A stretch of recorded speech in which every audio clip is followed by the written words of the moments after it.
I never thought I'd be the kind of person telling a story like this, but what happened to me and my family 2 summers ago still keeps me up at night. We were staying at my wife's parents' cabin in the Pennsylvania woods, a place we'd always thought of as safe, quiet, and almost boring. Nothing fancy.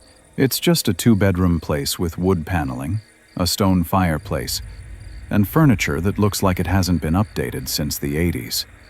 But we love it. It's quiet, surrounded by pine trees and far enough off the main road that you don't hear traffic, just crickets and the occasional owl at night. We started using it as a getaway spot when the pandemic hit. Anytime life got overwhelming, we'd head up there for a weekend, grill some burgers, roast marshmallows, and let our daughter, Emily, run around in the woods. The story I'm about to tell you happened on the second night of one of those trips. It was a Saturday, early July, hot during the day, but surprisingly cool once the sun went down. I remember it clearly because everything about that evening was normal. We'd cooked hot dogs on the grill, eaten them with bags of chips, and then gone inside to watch a DVD on the old boxy TV. Shrek 2, Emily's choice. By the time the movie ended, she was asleep on the couch, and my wife, Claire, carried her to the back bedroom while I stayed up to clean the dishes. I didn't know then that it was the last truly normal night we'd ever have in that cabin. It started with small noises. After Claire went to bed and I was washing the last plate when I heard what sounded like shuffling on the deck outside. Not footsteps exactly, more like the sound of something dragging. I figured it was raccoons. That wasn't unusual out there. They'd come up to the porch sometimes, hoping for leftovers. I turned off the kitchen light and peeked through the sliding glass door. The deck was empty. Just the outline of the railing and the dark tree line beyond. I let it go, went to bed, and forgot about it. At least until around 3 a.m. when Emily came into our room. She shook my shoulder and whispered, "Daddy, there's someone standing outside my window." Now, normally I would have brushed it off as a nightmare. Kids see shadows and imagine things all the time. But the way she said it, calm, matter of fact, like she was sure, froze me. I sat up, rubbed my eyes, and asked her to point where. She said, "By the trees." They were just looking at me. Claire woke up too, and we both walked Emily back to her room. Her window faced the woods, about 6 feet off the ground. I flipped on the lamp and looked outside. Nothing but dark pines. We reassured her, tucked her back in, and told her it was probably her imagination. But as I turned off the light, I caught something I can't explain. The reflection on the glass. I swear I saw movement. A head ducking low, right as the room went dark. I didn't sleep much after that. I stayed half awake, listening for any sound. Around 4:15, I heard it again. The dragging noise, this time along the side of the house. I got up, careful not to wake Claire, and went into the living room. The moonlight through the window gave just enough glow to see the outlines of the furniture. Everything was still. Then the motion sensor light on the porch flicked on. I moved slowly toward the sliding door and pulled the curtain just enough to peek out. There was a man standing at the edge of the deck. He wasn't looking at me. He was crouched near the sliding door, staring at the lock. I froze. He was barefoot, wearing filthy jeans and a hooded sweatshirt. And his face, I couldn't see it clearly, but I remember the way his hands twitched like he was working up the nerve to try the handle. I must have made some noise because his head snapped up.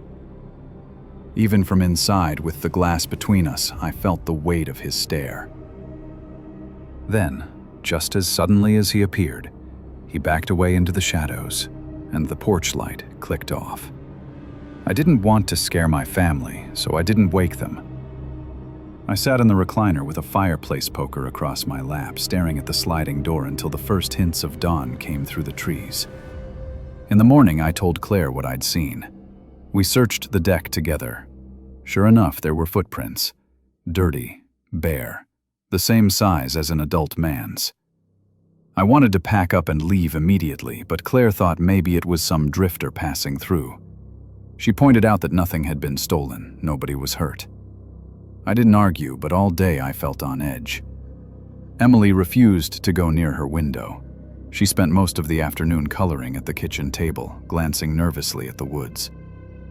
We grilled burgers for dinner and tried to act normal, but when the sun went down, the atmosphere shifted. Every creak of the cabin felt louder. Every gust of wind through the trees sounded like footsteps. And then, just before 11, it escalated. We were in the living room, the three of us, playing Uno by the coffee table. Out of nowhere, Emily pointed to the hallway and said, "He's inside." My blood turned to ice. I shot up, grabbed the poker again, and crept down the hallway.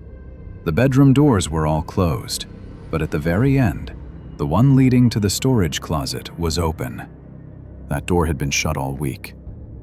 I nudged it wider with the poker, my hands shaking.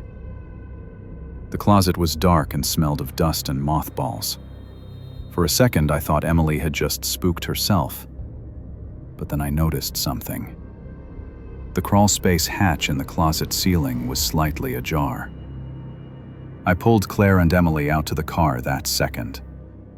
We drove down the gravel road until we had cell service and called the police. 2 state troopers met us back at the cabin around midnight. They searched the place top to bottom. At first, they didn't find anything.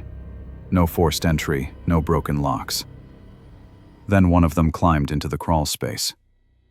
He came back up, carrying a sleeping bag, a backpack, and half-empty food wrappers. The man had been living above us. From the looks of it, for weeks. The police never caught him. By the time they'd gotten there, he was long gone, slipped into the woods. They told us it wasn't unheard of for squatters to use vacant cabins in the off-season, but admitted it was unusual for someone to hang around while a family was actually staying there. We left that night, and haven't spent another since. My in-laws eventually sold the place. I still think about it, though. Especially the look on my daughter's face when she said, "He's inside." She was right. Even now, just thinking about that night makes my skin crawl. And I know some of you probably have your own theories about what was really going on.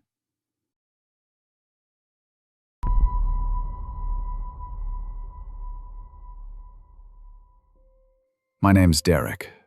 I'm 20 now, but this happened the summer I turned 18. At the time, I was working the graveyard shift at a gas station just off Route 42. The kind of place that looked the same in daylight or dark. Washed-out signs, flickering lights over the pumps, buzzing soda machines in the corner. It was open 24/7, though hardly anyone stopped by after midnight except for truckers or the occasional drunk kid looking for cigarettes. Honestly, I didn't mind it. I was making minimum wage, sure, but the job was easy, and the hours let me hang out with my friends during the day. My manager, a guy named Todd, was in his mid-30s, always chewing sunflower seeds, and never really cared what I did as long as the register balanced. Most nights I'd just stock shelves, wipe down counters, and kill time scrolling through my phone. But there's one night that stuck with me, one I'll never forget. It started around 1:30 in the morning on a Thursday. I was sitting on the little stool behind the counter, drinking one of those canned coffees we sold when the store phone rang. Nobody ever called that line. I think the last time it had rung before that was when a delivery was late. I answered with the usual, "Speedy Mart, Derek speaking." There was a pause, like whoever was on the other end hadn't expected someone to actually pick up. Then a woman's voice, low, almost whispering, "Don't go outside." I froze. Who is this?" But the line went dead. At first I thought it was a prank. Kids sometimes hung around the highway exit, and I wouldn't have put it past them to screw with the night clerk. I laughed it off, set the phone back in its cradle, and went back to scrolling through Reddit. But a few minutes later, I noticed headlights sweep across the front windows. A car slowed down near the pumps, then just kept rolling until it parked along the far side of the lot, half in shadow. Nobody got out. That in itself wasn't crazy. People sometimes napped in their cars. But something about it felt off. The way the car angled itself, not facing the store or the pumps, but turned slightly toward the woods behind us. I told myself to stop being paranoid. Still, I kept glancing up at that car every minute or so. Around 2 a.m., Todd came by to check inventory. He usually did that once or twice a week, carrying his clipboard, spitting shells into an empty Gatorade bottle. I was glad to see him, honestly. I mentioned the phone call, and he just smirked. "Kid, you've been watching too many horror flicks," he said. "It's probably some bored trucker messing around." When I pointed out the car, Todd squinted through the glass, then shrugged. "Maybe someone broke down. If they come in, ring 'em up. If not, don't worry about it." And that was that. He left about 20 minutes later, and I was back alone. Except the car was still there. Around 2:30, I was restocking the cooler with sodas when I heard the ding of the front door opening. I peeked around the corner, expecting to finally see whoever was in the car, but the store was empty. The chime had gone off, though. I was sure of it. I stepped out, scanning the aisles. No one. Then I looked at the front door. It was still locked. I stood there for a long moment, feeling stupid, trying to rationalize it. Maybe the sensor glitched. It was an old system. Still, I noticed something that made my stomach tighten. There were wet footprints on the tile. Bare feet. They started near the door, wandered halfway down the snack aisle, and just stopped. I swear on my life, the hairs on my arm stood straight up. I grabbed my phone and texted my buddy Kyle, half joking but half desperate for someone to respond. "Bro, I think my store's haunted. Come hang?"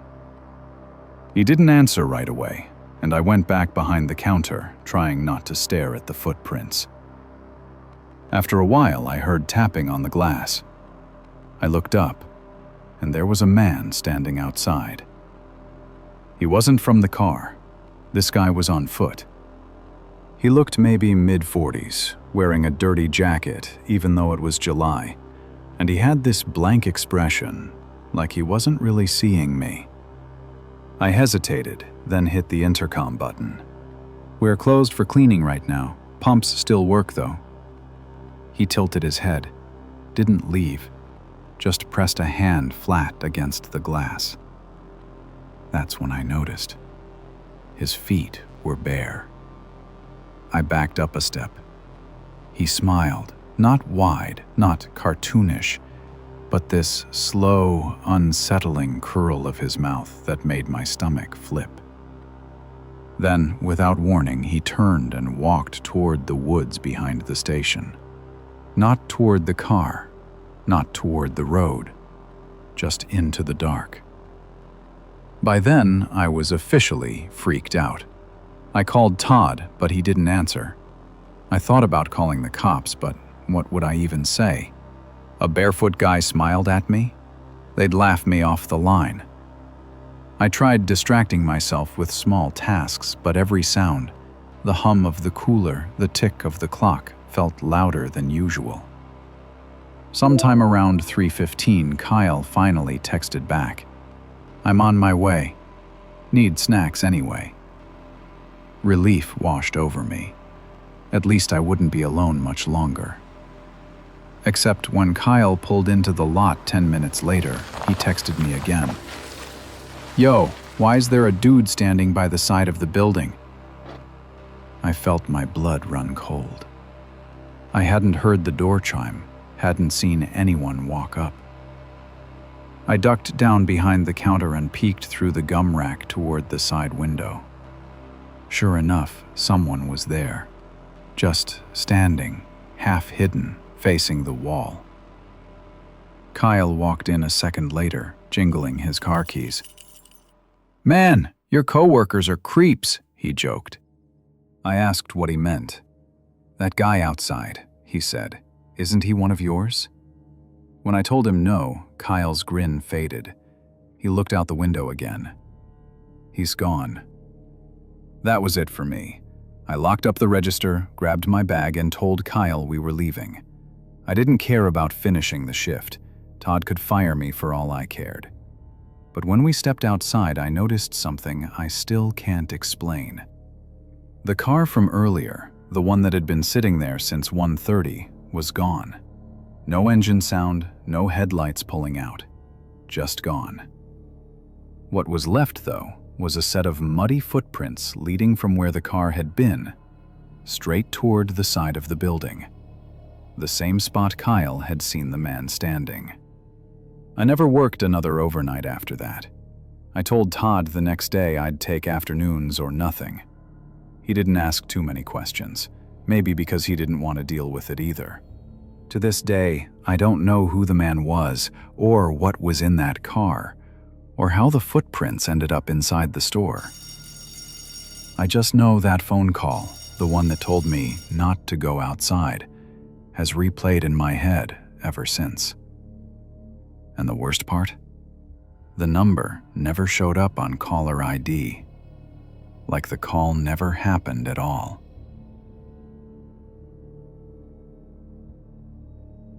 Thanks for listening. If you enjoyed stories, subscribe and like this video. We share new stories every week.